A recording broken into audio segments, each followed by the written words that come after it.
கிறிஸ்துவில் அன்பானவர்களே, இயேசு கிறிஸ்துவின் நாமத்தில் உங்களை வாழ்த்துகிறேன். இன்றைய அனுதின உணவிற்காக கர்த்தர் நமக்கு கொடுக்கிற வார்த்தை சங்கீதம் 102:19. கர்த்தர் கட்டுண்டவர்களின் பெருமூச்சை கேட்கவும் கொலைக்கு நியமிக்கப்பட்டவர்களை விடுதலையாக்கவும் தம்முடைய உயர்ந்த பரிசுத்த ஸ்தலத்திலிருந்து பார்த்து வானங்களிலிருந்து பூமியின் மேல் கண்ணோக்கமானார். நம்முடைய ஆண்டவர் பிதாவாகிய தேவன் இந்த பூமியில வாழ்ந்து கொண்டிருக்கிற ஜனங்கள், இந்த ஜனங்கள்ல கொஞ்சம் பேர் என்னவாயிட்டாங்க, கட்டுண்டு இருக்கிறாங்க. கட்டுண்டு இருக்கிறாங்க அப்படின்னா என்ன அர்த்தம்னா, ஒரு விஷயத்துல இருந்து வெளியே வர முடியாம, தன்னை விடுவித்து கொள்ள முடியாம, அடிமையாகி அவங்க அதுலயே வாழ்ந்துகிட்டு இருக்கிறாங்க. அதிலிருந்து வெளியே வர முடியல அப்படிங்கிற அவங்க விடுற பெருமூச்சு இருக்கு பாத்தீங்களா, அது ஆண்டவருக்கு தெரியுதான். சோ அப்பா, என்ன பண்றதுன்னு எனக்கு ஒண்ணுமே புரியல. நானும் எவ்வளவோ முயற்சி பண்றேன், எனக்கு ஒண்ணுமே முடியல. சரி, நடக்கிறது நடக்கட்டும் அப்படிங்கிற அந்த பெருமூச்சு இருக்கு பாத்தீங்களா, அதைய ஆண்டவர் கண்ணோக்கமா பார்க்கிறாராம். அது மட்டும் இல்ல, கொலைக்கு நியமிக்கப்பட்டவர்களை விடுதலையாக. கொலைக்கு நியமிக்கப்பட்டவர்கள் அப்படின்னா யாருன்னா, தப்பான வழியில தன்னோட வாழ்க்கைய வாழ்ந்து தன்னைத்தானே அழித்து கொள்ளுகிறவர்கள் தான் கொலைக்கு நியமிக்கப்பட்டவர். இத வேற ஒருத்தர் கத்தி எடுத்துட்டு அருவாள் எடுத்துட்டு வெட்டணுங்கிறதெல்லாம் கிடையாது. தன்னைத்தானே அழித்து கொள்ளுகிறவர்கள் தான் கொலைக்கு நியமிக்கப்பட்டவர்.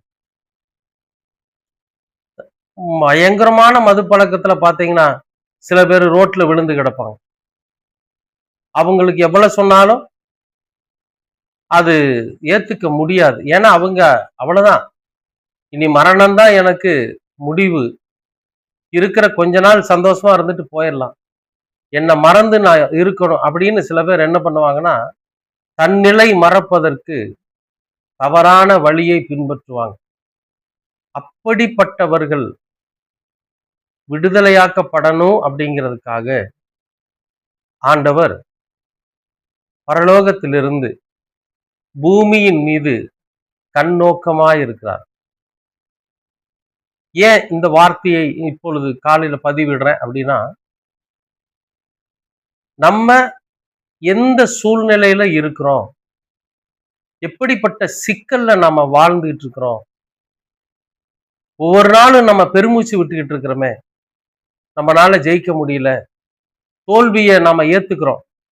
சரி, என்ன பண்றது, நம்மளால ஜெயிக்க முடியல, இதுதான் நம்முடைய வாழ்க்கையினோட கடைசி அப்படின்னு ஒரு பெருமூச்சு விடுறோம் பாத்தீங்களா, அந்த பெருமூச்சை மாற்றி அமைக்கிறதா கர்த்தர்.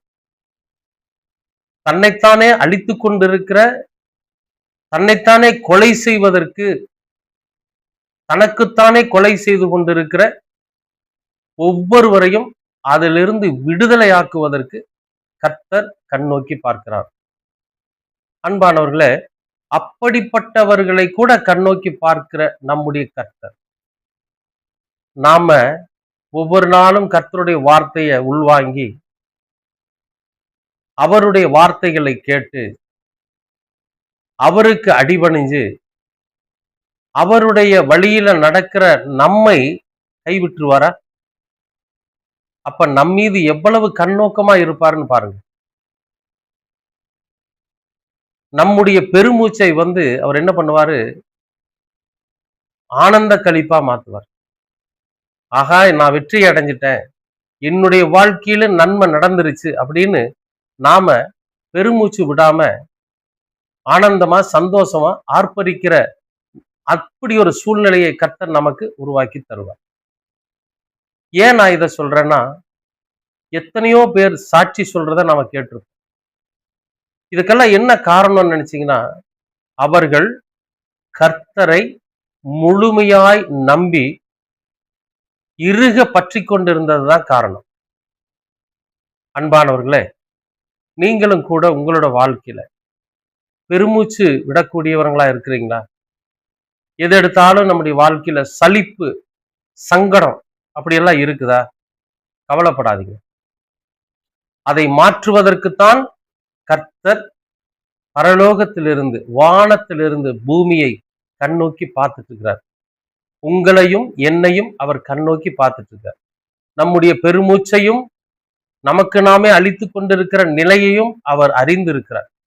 அதிலிருந்து நம்மை விடுதலையாக்கி, எந்த பழக்கமா இருந்தாலும் சரி, எந்த விதமான பழக்கமா இருந்தாலும் சரி, எந்த தீய பழக்கம் இருந்தாலும் அதிலிருந்து நம்மை விடுதலையாக்கி, ஒவ்வொரு நாளும் நம்ம சோர்ந்து போய், ஒவ்வொரு நாளும் நம்ம தோல்வி அடைஞ்சு, நமக்கு நாமே பெருமூச்சு விட்டு தேற்றிக் கொள்ளுகிற அந்த நிலையை மாற்றி, நமக்கு ஆனந்த களிப்பு ஏற்படும்படியாய் கர்த்தர் நமக்கு ஜெயம் பெற செய்வார். விசுவாசிக்கிறீங்களா? அப்ப ஆண்டவர்கிட்ட நம்ம கேட்கணும். அன்பின் பரலோக பிதாவே, உமக்கு ஸ்தோத்திரம். இந்த நாளை ஆசீர்வதித்து தந்ததற்காக உமக்கு நன்றி. நீர் பூமியில் உள்ள எங்கள் மீது கண்ணோக்கமாய் இருக்கிறீர். உம்முடைய பிள்ளையாகிய எங்கள் மீது நீர் கண்ணோக்கமாய் இருக்கிறீர் என்பதை உணர்கிறோம். எங்களுக்குள் ஒவ்வொரு நாளும் ஏற்படுகிற சோர்வும், ஒவ்வொரு நாளும் நாங்கள் விடுகிற பெருமூச்சையும் நீர் கணக்கில வைத்திருக்கிறீர். அவைகளையெல்லாம் ஆனந்த களிப்பாய் மாற்றி, சமாதானத்தின் வழியிலே நீர் எங்களை நடத்த வேண்டுமாய் ஜெபிக்கிறோம். நாங்கள் எங்களை தாங்களே கொலை செய்து கொள்ளாதபடிக்கு, அதிலிருந்து நாங்கள் விடுவித்துக் கொள்ள நீங்க கிருபை பாராட்டு. இந்த வார்த்தைகள் எங்களை வழிநடத்தட்டும். உமது திருக்குமரனாம் இயேசு கிறிஸ்து எங்களோடு கூட இருந்து எங்களை வழிநடத்தி, ஒவ்வொரு நாளும் எங்களை அற்புதமாய் ஜீவனோடு இருக்கும்படியாய் செய்கிறதற்காக நன்றி. உம்முடைய கிருபை என்றென்றைக்கும் எங்களோடு கூட இருக்கட்டும். இயேசு கிறிஸ்துவின் வழியாய் கேட்கிறோம் நல்ல பிதாவே. ஆமேன், ஆமேன், ஆமேன்.